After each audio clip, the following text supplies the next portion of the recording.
कार्य करने का एक सकारात्मक माहौल जब तक नहीं मिलेगा तब तक हम सुशासन के लक्ष्य को प्राप्त नहीं कर सकते।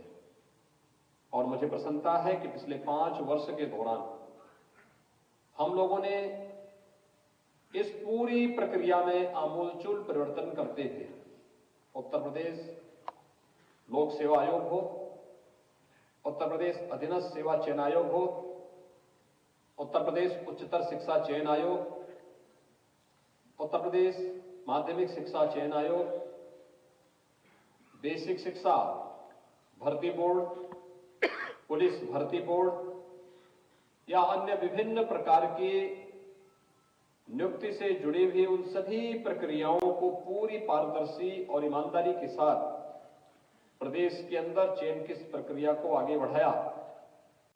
न केवल चयन की प्रक्रिया को बल्कि उतना ही ध्यान चयनित अभ्यर्थियों के प्रशिक्षण को भी ध्यान में रख करके किया गया और फिर चयनित अभ्यर्थियों को एक सकारात्मक माहौल कार्य करने का बिना भय के, बिना राजनीतिक दबाव के, प्रदेश की जनता के हित के लिए जो उत्तर प्रदेश प्रशासनिक प्रशिक्षण संस्थान का ध्येय वाक्य है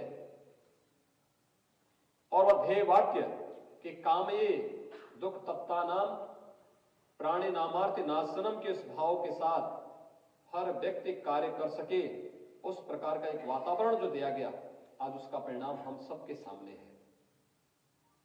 ये वही उत्तर प्रदेश है जिस उत्तर प्रदेश में एक भय का माहौल होता था, अराजकता, दंगा, भर्ती की प्रक्रिया कोई प्रारंभ होती थी तो महाभारत के सभी रिश्ते बाहर आकर के वसूली में निकल पड़ते थे।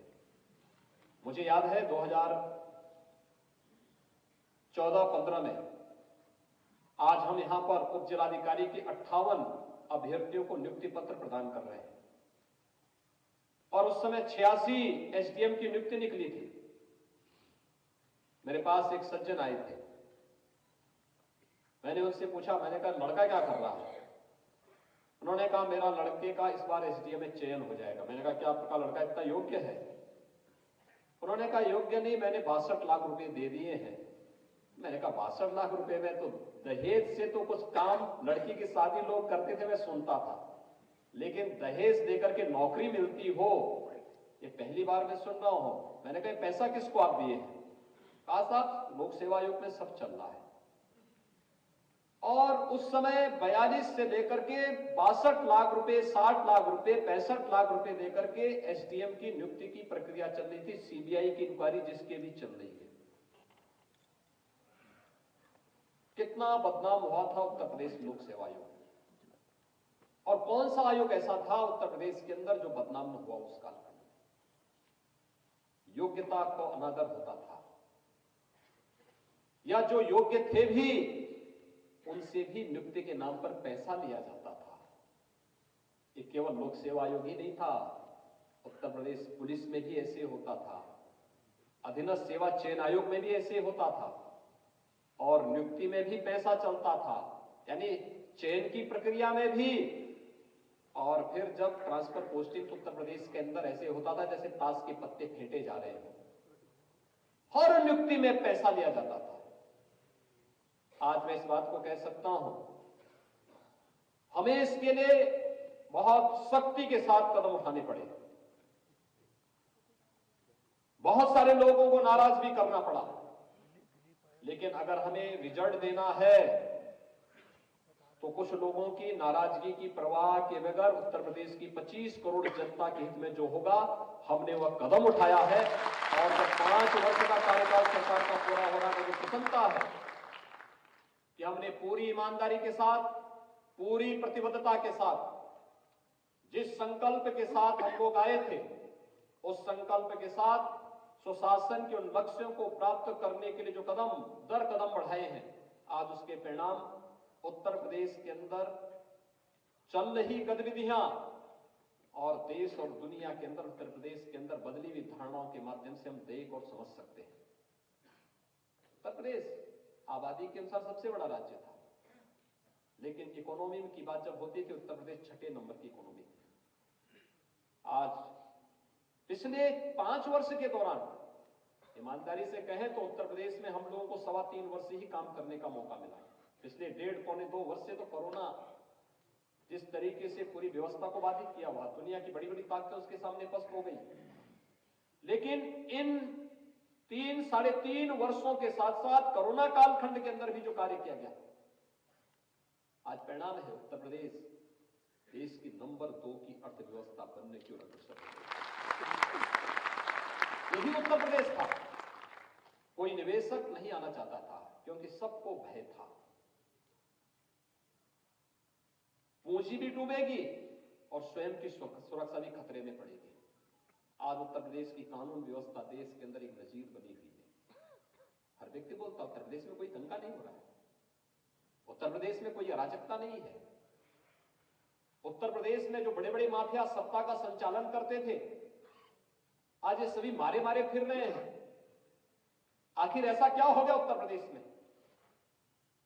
रिफॉर्म किए गए, उस प्रकार की नीतियां बनाई गई, आज परिणाम है उत्तर प्रदेश देश के अंदर ईज ऑफ डूइंग बिजनेस में नंबर 2 में, यानी जो आज से 5 साल पहले नंबर 14 पर था, आज नंबर 2 पर आ गया। यानी कोई भी निवेशक देश और दुनिया का होगा तो वह जब भी निवेश करने का इच्छुक होगा तो देश के अंदर 3 ऐसे राज्यों का चयन करेगा जहां उसको उचित माहौल मिलेगा,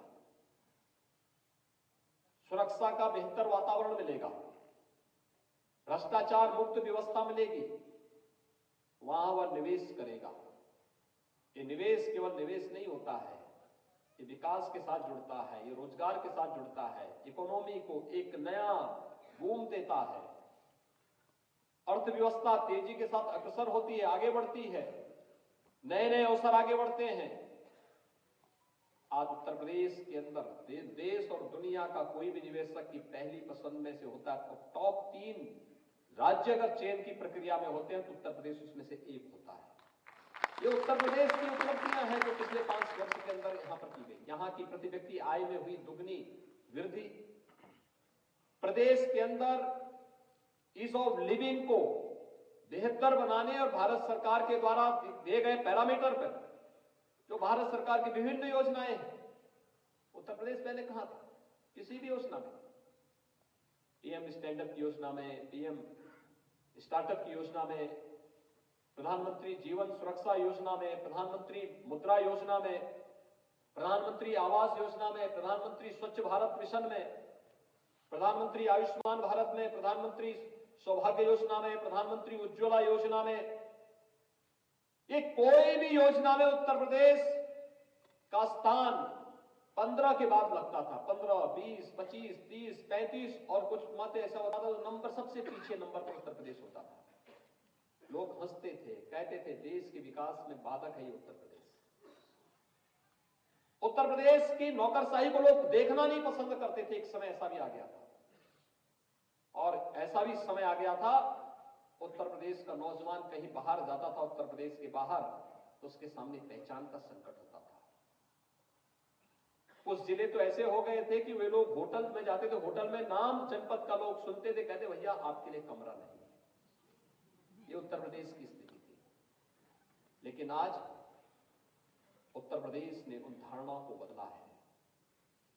आज आप देश के अंदर, दुनिया के अंदर कहीं जाएंगे, उत्तर प्रदेश के बारे में लोग कहते हैं अच्छा उत्तर प्रदेश से है। एक सम्मान का भाव आपके प्रति जागृत होगा, हर एक व्यक्ति के मन में एक भाव जागृत होता, उत्तर प्रदेश अच्छा काम हो रहा है, सुरक्षा का बेहतर वातावरण है।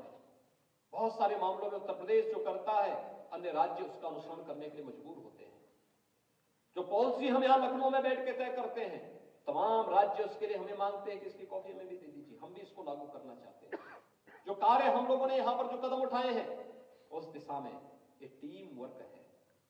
हर एक स्तर पर कार्य जब सामूहिकता के साथ आगे बढ़ता है, इस लक्ष्य के साथ, ये काम ये दुख तप्ता नाम प्राणी नामार्ति नाशनम का ये भाव जब भी होगा तो सफलता प्राप्त होगी।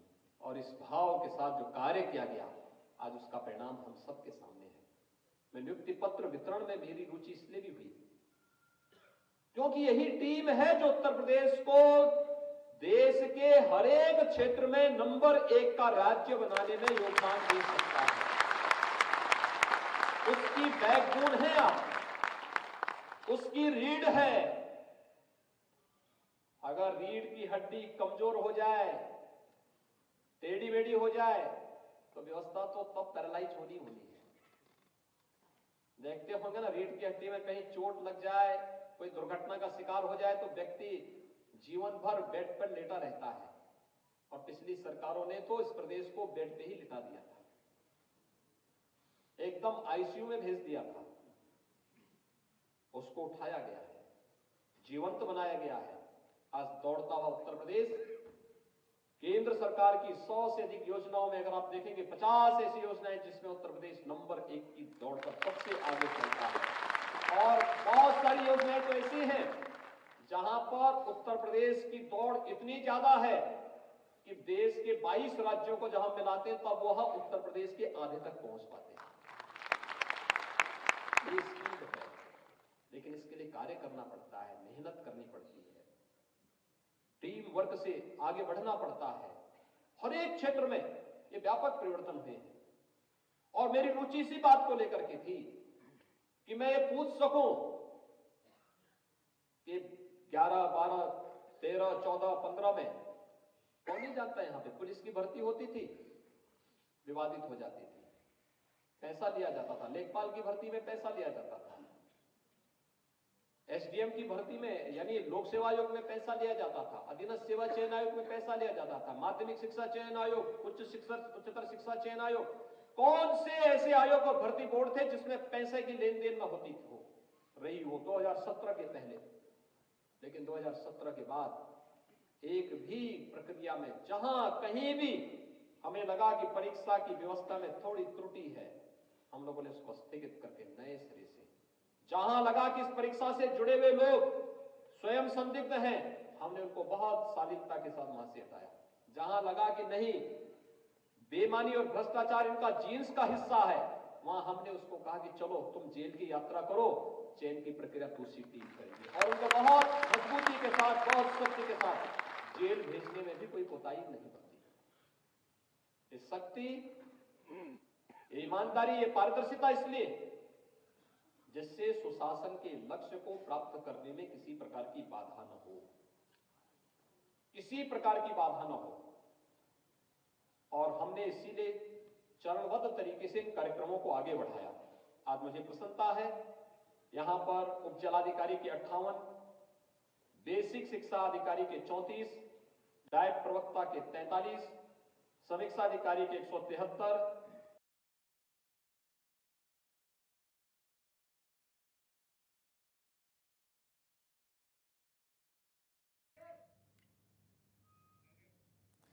तो मुख्यमंत्री योगी आदित्यनाथ को आप सुन रहे थे, जिन्होंने आज अधीनस्थ सेवा परीक्षा 2020 को पास करने वाले जितने भी अभ्यर्थी हैं उनको नियुक्ति पत्र दिया है और साथ ही उनको बधाई भी दी है। और साथ ही उन्होंने बताया कि किस तरह से उनके नेतृत्व में यूपी का विकास हुआ है, किस तरह से पहले क्या रूपरेखा थी उत्तर प्रदेश की और अब उत्तर प्रदेश क्या है, इसके बारे में उन्होंने बताया। कहा कि किस तरह पहले अराजकता था और किस तरह से पहले लोगों के मन में एक खौफ होता था, लेकिन अब सभी सुरक्षित हैं। राज्य भी विकास की नई सीढ़ियों को, नए आयामों को हासिल कर रहा है। ईज ऑफ बिजनेस में यूपी नंबर 2 पर है और यूपी निवेशकों की सूची में टॉप पर है। आपको बताते चले कि ये तमाम बातें जो मुख्यमंत्री योगी आदित्यनाथ की ओर से कही गई हैं, पहले यूपी में कोई निवेश नहीं आता था, लेकिन आज के समय देश विदेश की कंपनियां उत्तर प्रदेश में निवेश करना चाहती है। बड़े बड़े उत्तर प्रदेश के ऐसे प्रोजेक्ट जिस पर निवेश करना चाहते हैं देश विदेश के कंपनियां। हमने अच्छे रिफॉर्म्स किए हैं और वाकई सीएम योगी आदित्यनाथ के नेतृत्व में उत्तर प्रदेश का जितना विकास है और जो रूपरेखा आज उत्तर प्रदेश की है वो काफी बदला हुआ नजर आता है। आज हर व्यक्ति खुद को उत्तर प्रदेश में सुरक्षित महसूस करता है। 34, डायट प्रवक्ता के 43, समीक्षा अधिकारी के 173,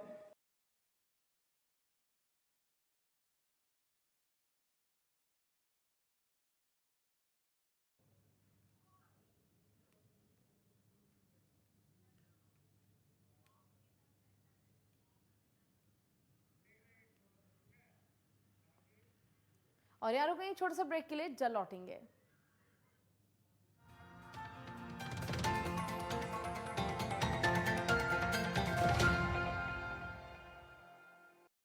क्या आप दुबले पतले कमजोर हैं, आपकी सेहत नहीं बनती, भूख कम लगती है, वजन नहीं बढ़ता? दरअसल मेन बात खाना पीना खाना नहीं है, मेन बात है खाया पिया लगना। और अगर खाया पिया लगेगा ही नहीं तो सेहत बनेगी कैसे? इसलिए हमारी संस्था सन्यासी आयुर्वेदा ने एक ऐसी दवा बनाई है जो कि आपके पाचन तंत्र को, आपके लीवर सिस्टम को ठीक करने का काम करती है, ताकि आप जो भी खाएं उसका पूरे का पूरा निचोड़ आपके शरीर को लगे, आपकी भूख बढ़े, खाया पिया सही से लगे, नया खून बने, हड्डियों में जान आए, वजन बढ़े, ताकत बढ़े, चेहरे पर नूर आए और आप मोटे तगड़े खूबसूरत पर्सनैलिटी के मालिक बन जाएं। यह दवा पूरी तरह से आयुर्वेदिक होती है। इसका शरीर पर कोई भी साइड इफेक्ट, कोई भी नुकसान या दुष्प्रभाव नहीं होता। लड़के लड़कियां दोनों इसका इस्तेमाल कर सकते हैं और पहले 15 दिन के अंदर ही आपको इसका असर महसूस हो जाएगा। सिर्फ 650 रुपए की पूरे 1 महीने की दवा होती है और आप इसे घर बैठे 01145454545 पर फोन करके दवा मंगवा सकते हैं। संकल्प से सिद्धि के ध्येय को प्रदर्शित करता ये भव्य मंच है विकास का, उम्मीदों के नए द्वार का। 18,000 करोड़ की विकास योजनाओं के शिलान्यास और लोकार्पण का। माननीय प्रधानमंत्री श्री नरेंद्र मोदी जी के नेतृत्व में ऐतिहासिक लम्हे का साक्षी बना उत्तराखंड। हमारे लिए उत्तराखंड तप और तपस्या का मार्ग है। विकास का ये डबल इंजन उत्तराखंड का तेज विकास करता रहेगा।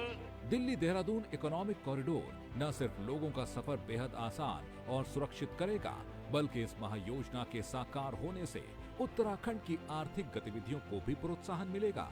दिल्ली से देहरादून का सफर मात्र 2.5 घंटे का होने से उत्तराखंड टूरिज्म को अत्यंत लाभ होगा। बच्चों के लिए सड़कें हो सुरक्षित, इसके लिए स्मार्ट सिटी के अंतर्गत चाइल्ड फ्रेंडली सिटी प्रोजेक्ट शुरू किया गया है।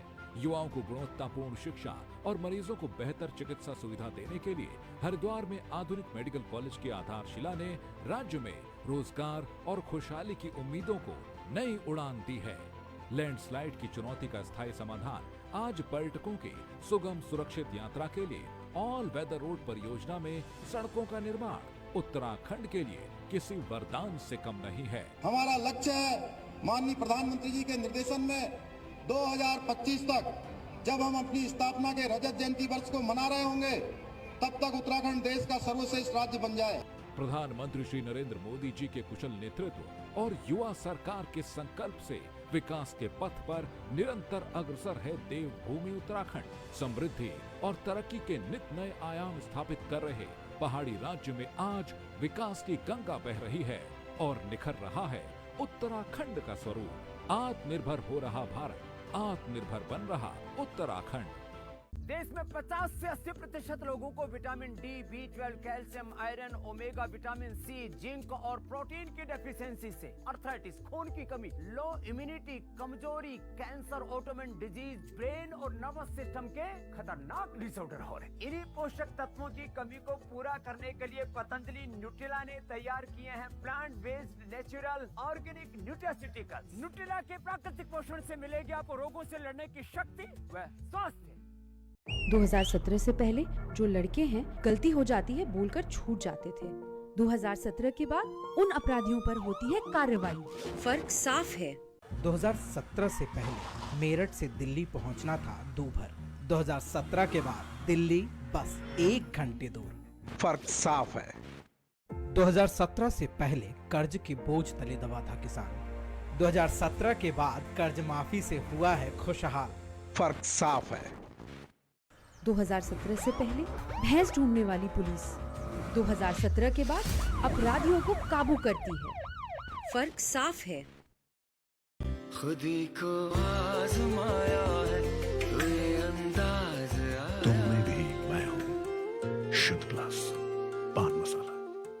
गुरुग्राम के बड़ा गांव में 19 दिसंबर को स्वर्गीय श्री राम अवतार राघव जी के देशोरी काज समारोह में आप आएं और कृपया प्रसाद ग्रहण करें। उत्तर प्रदेश सरकार कोविड-19 के संक्रमण से मृतकों के आश्रितों को 50,000 रुपए की अनुग्रह राशि प्रदान कर रही है। अनुग्रह सहायता राशि के लिए आश्रित अपने जिले के कलेक्ट्रेट स्थित कार्यालय में ऑफलाइन या राहत आयुक्त कार्यालय की वेबसाइट rahat.up.nic.in पर ऑनलाइन आवेदन कर सकते हैं। आश्रित कोविड से मृत्यु का प्रमाण, मृत्यु प्रमाण पत्र और बैंक पासबुक की कॉपी के साथ आवेदन कर सकता है। अधिक जानकारी के लिए rahat.up.nic.in पर लॉगिन करें या राज्य स्तरीय राहत कंट्रोल रूम हेल्पलाइन 1070 पर कॉल करें। हर मुश्किल में साथ, संवेदनशील सरकार।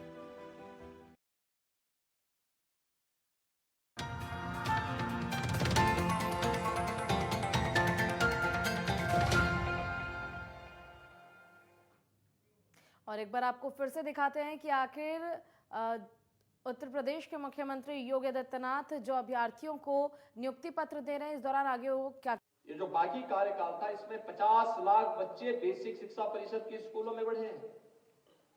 प्रयास किया गया तो ये संभव था, नहीं तो अगर हम भी पिछले ढर्रे पे चलते तो अब तक बेसिक शिक्षा परिषद के विद्यालयों में ताले लटकते।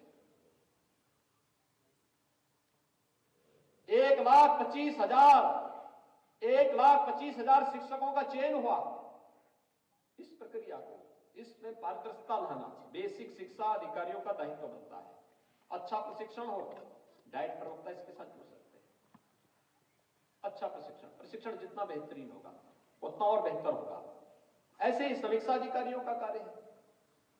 अपने सचिवालय की व्यवस्था के साथ जुड़ करके आप बेहतरीन कार्य कर सकते हैं। ये सचिवालय बहुत खतरनाक जगह है। हर प्रकार की अच्छाई भी और हर प्रकार की बुराई भी है, और इसलिए जितनी अच्छी प्रक्रिया के साथ, क्योंकि जो डिग्री आपकी है, जिस प्रकार की योग्यता है, बहुत कुछ कर सकते हैं।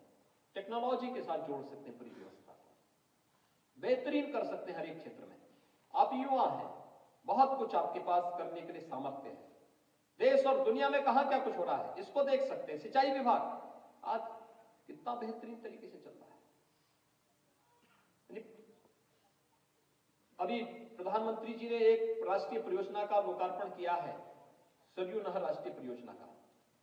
कब बनी थी? 1972 में। उस दिन प्रधानमंत्री जी आए थे, और जब प्रधानमंत्री जी के सामने प्रेजेंटेशन हो रहा था, मुझे मंच पे मैं रोक नहीं पाया। मैंने प्रधानमंत्री जी को कहा, मैंने कहा जिस समय इस परियोजना को नीति आयोग ने स्वीकृति दी थी, उसी वर्ष मेरा जन्म हुआ था।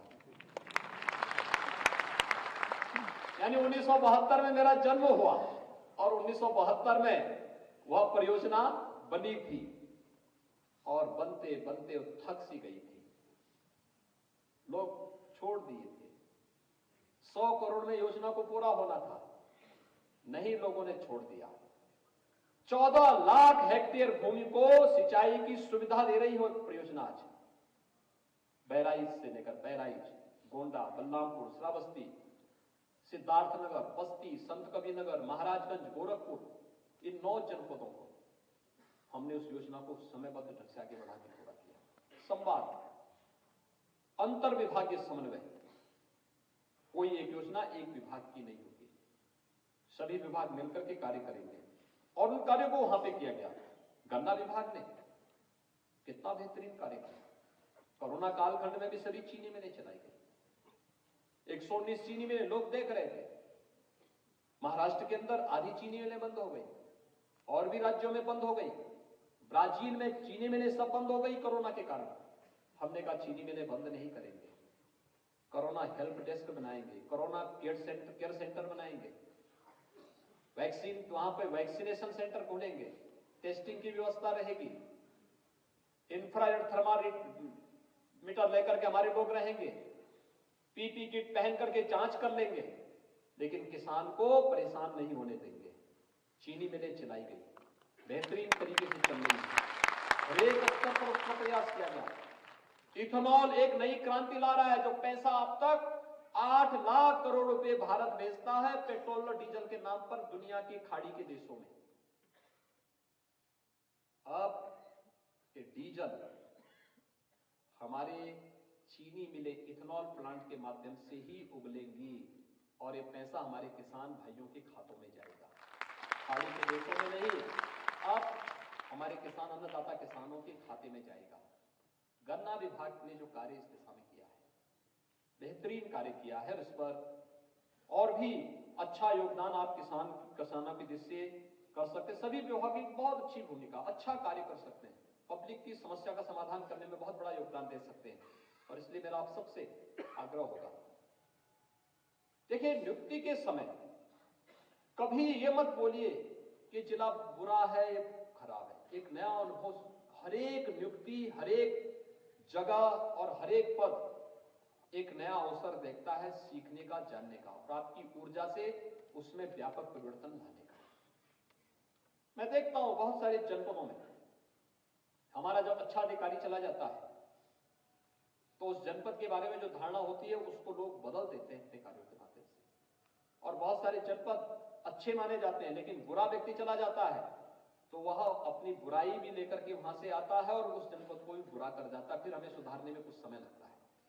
तो इसलिए अच्छा करिए, अभी से अपने कैरियर को ध्यान में रख करके लोक कल्याण के इस पद पर आगे बढ़िए। लोक कल्याण के लिए अपने आप को समर्पित करिए। सरकार आपके हितों को हर प्रकार से सुरक्षा प्रदान करेगी। पूरी प्रतिबद्धता के साथ आपको ईमानदारी से एक स्वच्छ वातावरण, सकारात्मक वातावरण, जैसे चयन की प्रक्रिया के साथ हुआ है वैसे ही कार्य करने का एक सकारात्मक वातावरण सरकार आपको देगी।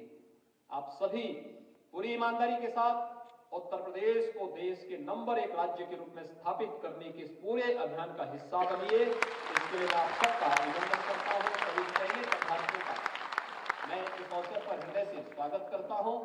आपके अभिभावकों को बधाई देता हूं। लोक सेवा आयोग उत्तर प्रदेश और उत्तर प्रदेश अधीनस्थ सेवा चयन आयोग को धन्यवाद देता हूं कि उन्होंने समयबद्ध ढंग से इस प्रक्रिया को आगे बढ़ा करके जो तेजी लाई है वह स्वागत योग्य है, अभिनंदनीय है। और मैं विश्वास व्यक्त करूंगा कि उसके अनुरूप ही आप भी अपना परिणाम देंगे। आप सबके प्रति मेरी शुभकामनाएं। धन्यवाद। जय हिंद। बहुत बहुत अभ्यर्थियों को नियुक्ति पत्र वितरण कार्यक्रम में संबोधित करते हुए उन्होंने कहा कि निवेशकों की रुचि उत्तर प्रदेश की तरफ बढ़ी है और यही वजह है कि आज उत्तर प्रदेश निवेशकों की को लेकर टॉप पर है। तो मुख्यमंत्री योगी आदित्यनाथ की तरफ से अपने संबोधन में निवेशकों को लेकर भी कहीं कहीं उन्होंने कहा है कि जिस तरह से दिलचस्पी बढ़ रही है उसके चलते उत्तर प्रदेश का विकास हो रहा है और ईज ऑफ डूइंग का भी उन्होंने इस बात में जिक्र किया। यहाँ रुकेंगे बहुत छोटे से ब्रेक के लिए। ब्रेक के बाद भी खबरें जारी हैं।